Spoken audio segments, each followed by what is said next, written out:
आवाज सर्व जनतेचा, भरोसा झुंजार केसरीचा। झुंजार केसरी न्यूज चॅनलला लाईक, शेअर, सबस्क्राईब करा आणि आमचे नवीन अपडेट पाहण्यासाठी।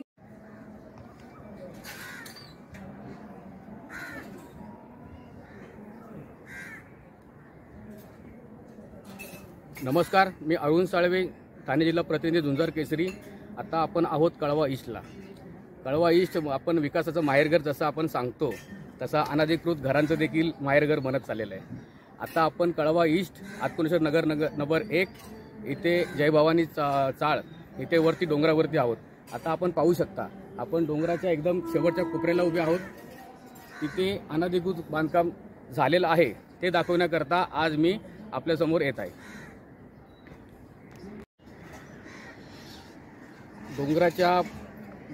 डोंगराच्या कडेला मागच्या 2 वर्षापूर्वी डोंगर कोसळून इथे एका कुटुंबातील 5 व्यक्ती जागेवरती वारली होती।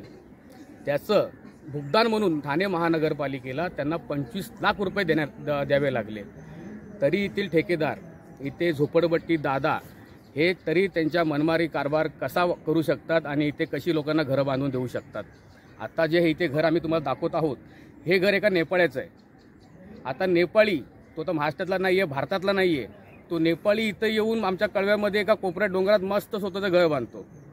याला कोणी त्याला विचारणारा नाही आहे, त्याला इथे कुठला नगरसेवक विचारणार नाही आहे, नाही कुठला आमदार खासदारची गोष्ट वेगळीच झाली नाही। तिथे वन खात्याला काय पूर्णपणे कायद्याला पूर्ण डावलून कोणाचा विचार न करता वन खातं पूर्णपणे ते लोक वन खात्याला इथे कशाचीच किंमत देत नाही असं इथे आम्हाला दिसण्यात आलं। त्याच्यासाठीच आम्हाला एक बातमी आली होती, त्याचा पाठपुरावा करण्यासाठी आम्ही स्वतः इथे येऊन आम्ही हा व्हिडिओ करत आहोत। इथे तर आहेच आहे, आत्मनेश्वर नगर 1 मध्ये आहेच आहे, त्याचप्रमाणे गोलाई नगरला देखील आहे।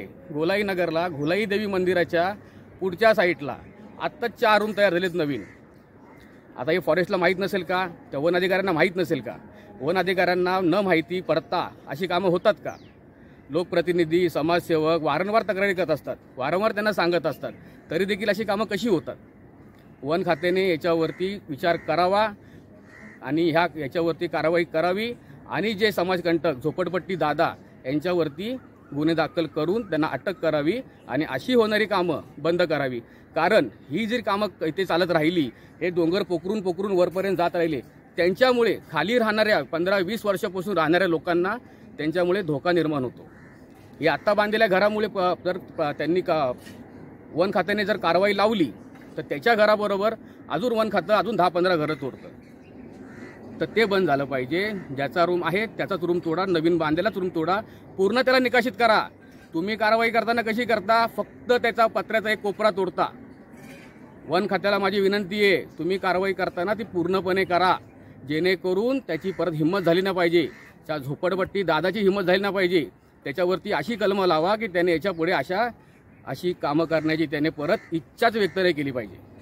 आता आम्ही आपल्याला आत्मनेश्वर नगर नंबर 1 ची माहिती दाखवली, तुम्हाला जागेवरती आम्ही स्पॉटवरती येऊन तुम्हाला खरी माहिती दाखवली, जिथे नवीन रूम तयार झाला आहे।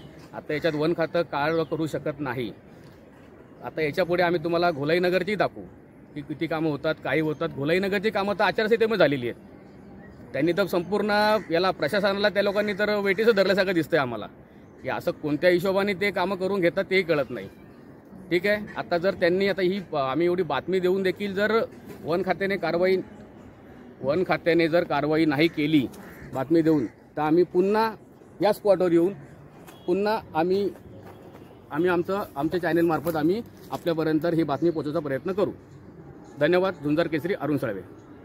तुम्ही तुमच्या आजूबाजूला काही चुकीचे घडत असेल तर त्याचा व्हिडिओ बनवून आम्हाला सेंड करू शकता किंवा आमच्या नंबरवर आम्हाला संपर्क करू शकता।